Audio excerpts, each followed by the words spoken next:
Magandang araw mga ka-idol. Gayat muna tayo ng papaya mga ka-idol. Nakuha namin doon sa gubat. Ito yung papayang gubat na sabi nila. Pero malalaki. Sayang nga lang mga ka-idol, hindi natin na-videoan ito nung pagkuha. Kasi naalala lang namin ay huli na ang lahat eh. Sa sunod na araw, balikan namin yung papayang gubat na yan. Pinakamasarap pala yan, kakaiba ang lasa, parang may gamot ba? Parang may gamot ang lasa niya. Ibang klaseng papaya pa talaga ito. Katulad din siya ng papaya natin pero iba naman ang lasa. At yun nga ni mga ka-idol, for today's video, maglalabon muna tayo mga ka-idol ng saging. Nasa banay naman na yan. Kasi may tira pa nung mga nakarang araw ay lalabunin ulit natin ngayong umaga. Maliban sa papaya ay maglalabon pa ulit tayo ng saging. At maliban sa saging ay magsasabaw naman tayo ng isda. Ang daming pagkain ito. Swerte tayo ngayong araw mga ka-idol. Yan o, ginayat-gayat na yung isda. At ngayon naman mga ka-idol, ako naman ay naglabo na nga ng saban saging na yan. At ngayon ay binubuksan ko na at titingnan natin kung luto na. Ayan o. At tutuklapin ko kung okay na. At ngayon ay okay na, ay hahanguin na natin yan. Kasi isa lang ang ating kalderong paglulutuan, ay tatanggalin natin ang laman yan. At na makapagsalang naman ang iba. So ngayon nga ito nga ni aking kaputol mga ka-idol ay nagbiak na nitong kawayan. Gagawin nating tapahan ng isda. May 2 piraso kami tinira ay ito yung tatapahan natin.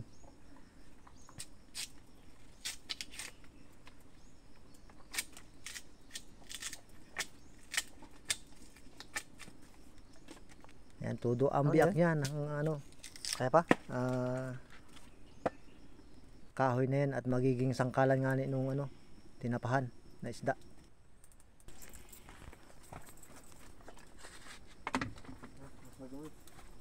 At yan na nga ni mga ka-idol. Tayo muna dito ay ginagayatan na natin itong isda na ito nang maiwan at malagyan ng asin at naing maisalang na rin.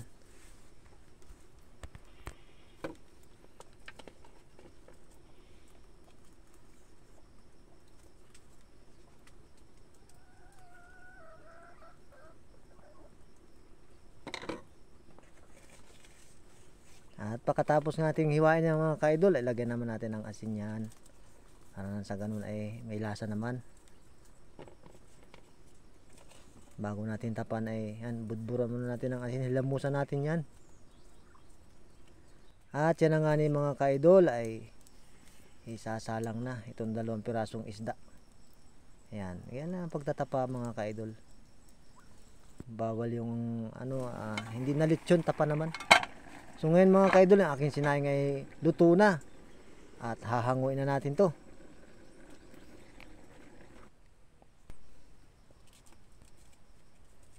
Ayan, sinasando ko na mga ka-idol.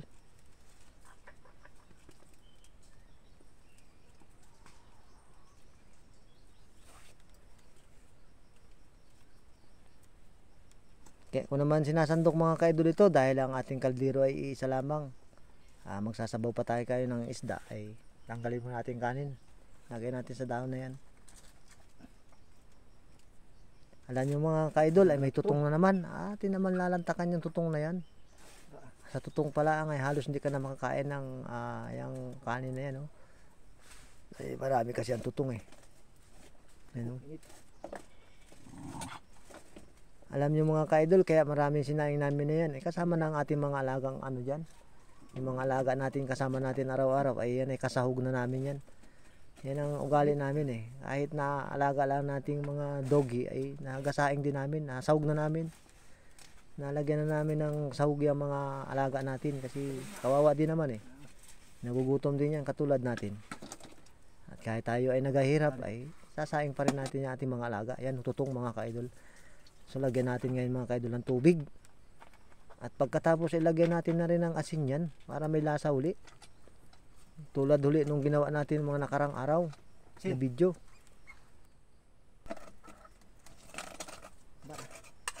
Ayan, kot na naman tayo mga ka-idol ng tutong na ito kasi medyo maganda na naman ang pakasaing. Yung nga din, sabi nga ni ay pag hindi ka marunong magsaing ay wala raw tutong. So madali lang gumawa ng tutong yung mga ka-idol. Oh. Dubduban mo lang ng maigi at nang masunog. Ay, stay, wag naman. Kasi hindi pwedeng kainin ng pagsunog. Mapait. Ayun. At ito, kasagaran lamang ang tutong yan. Dapat ganun lang ang pagsasaing. Yung mga sabi siya nga dito sa amin ay ayang-ayang lang ang gatong nang tama ang sinaing mo. Nang hindi naman masunog. Ay kaya, tama-tama ang tutong. Tingnan natin tutong. So ngayon, ay lalantakan natin ito mga idol. Ang tutong. Maalat. Diba? Kaya lang maalat.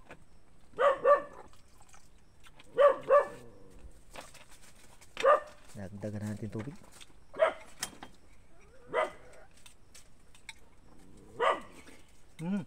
At yan nga ni mga kaidol, lantak na naman. Oo. Oh, diba? Sarap.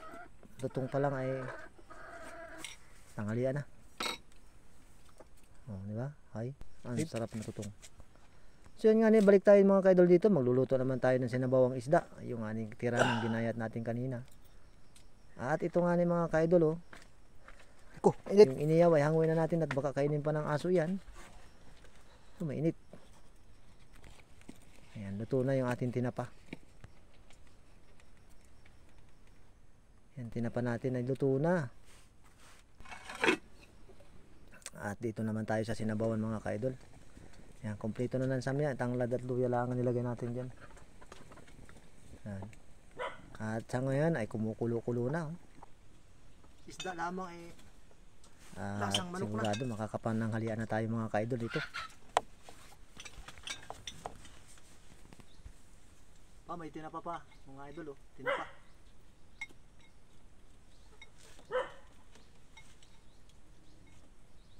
Tapos may papaya pa.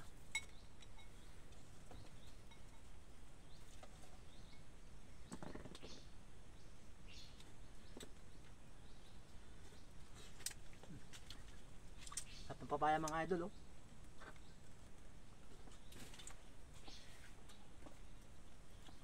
Ano? May napapaya. Kain muna tayong kanin.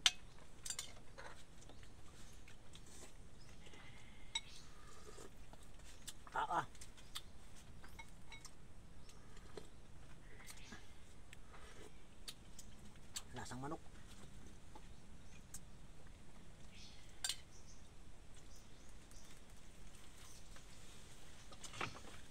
Tipin ka.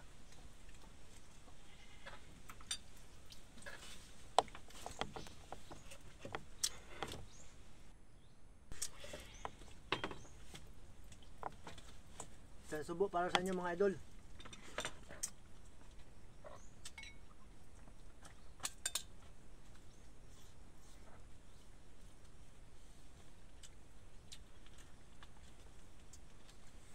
Paging mga kaidol. Labon.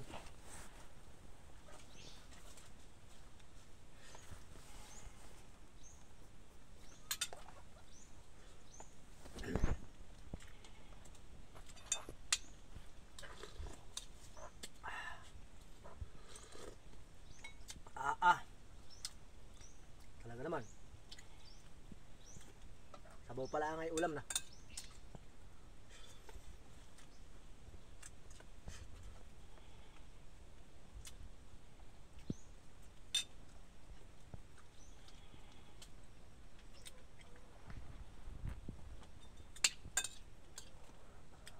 Masarap talaga kumain mga idol pa nakakamay, ano?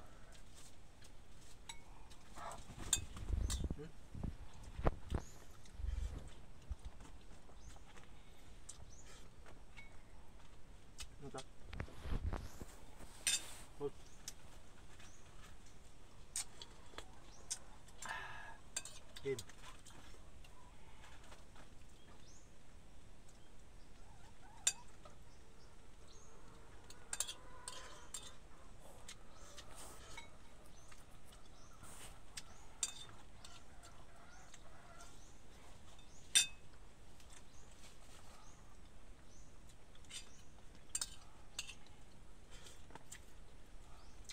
Ayos mga idol.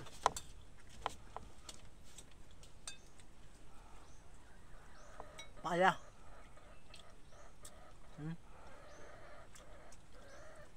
Dessert natin to. Anong dilaw? May saging pa. Yan lang mga idol. Thank you for watching.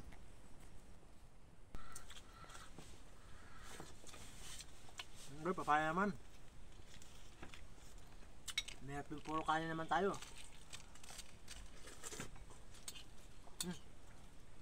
Sa papaya oh.